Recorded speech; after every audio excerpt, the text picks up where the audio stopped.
Դժոխքի դեսպանն է, եկել է Փաշինյանի հետևից։ Կառավարության շենքի մոտ հավաքվածներն ասում են, լրացել է Փաշինյանի կառավարելու ժամանակը։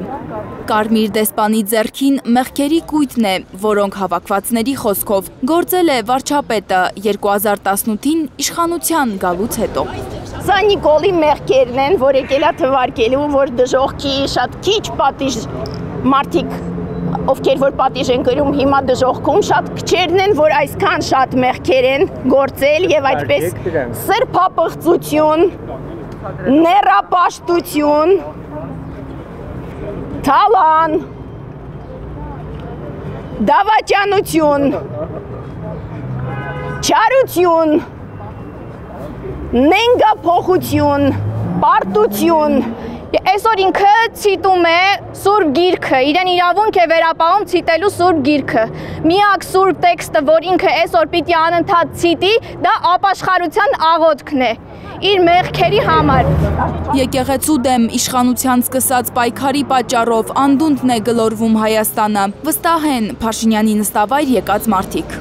Այն մարդիկ են սկսում փորփրել մյուսի ներքնած գեստը, ովքեր իրենք իրենցով եւ ոչ մի բանի ունակ չեն։ Եվ ըստ այդմ ես կկասկածեմ ուրեմն, որ Նիկոլի որդիները եւ զավակները Նիկոլի զավակներն են, եւ ըստ այդմ թող ինքը ավելի շուտ իր կեղտոտ ներքնած գեստը փորփրի եւ չհամարձակվի ընդհանրապես եւ որևէ հոգեվորականի հասցեով իր կեղտոտ բերանով մի բան խոսել։ Եկեղեցուն հարվածողը սատանային է ծառայում, այս գրությամբ ու վարչապետի նկարներով պաստառներ են բերել կառավարության շենքի դիմաց։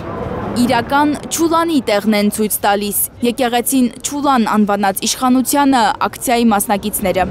Երբ որ այսօր արդեն դժոխքի դեսպանն եկել է, ես մտածում սա Նիկոլի վերջն է։ Ես մտածում եմ, որ եթե հիմա ինքը ինչ-որ քայլեր չձեռնարկի, մինչև աշուներ ինքը չի դիմում։ Հանրությունը այսօր ունի միայն մեկ պահանջ։ Նիկոլ Փաշինյանը անհապաղ պետք է հեռանա Հայաստանի Հանրապետության վարչապետի պաշտոնից եւ անհապաղ պետք է քրեական պատասխանատվության ենթարկվի իր գործած բոլոր հանցագործությունների համար հայ ժողովրդի դեմ։ Կառավարության մուտքին է մոտենում դժոխքի դեսպանը։ Ոստիկանական ուժերը փակում են մուտքը, չեն թողնում ակցիայի մասնակիցներին մտնել կառավարության շենք։ Հիմա ուզում ենք պարզապես մեր դեսպանը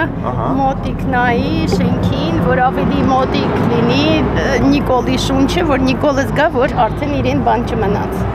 Դուք ոչ մի բան չեք կարող անել։ Ձեր դեսպանը նայես։ Մի ամիս եւ վերջ, այո, նայեք։ Դժոխքի դեսպանի շուրջ հավաքվում են նաև հետաքրքրասեր անցորդները։ Ամոթանք են տալիս կառավարության շենքը ժողովրդից պաշտպանող ոստիկանական խմբերին։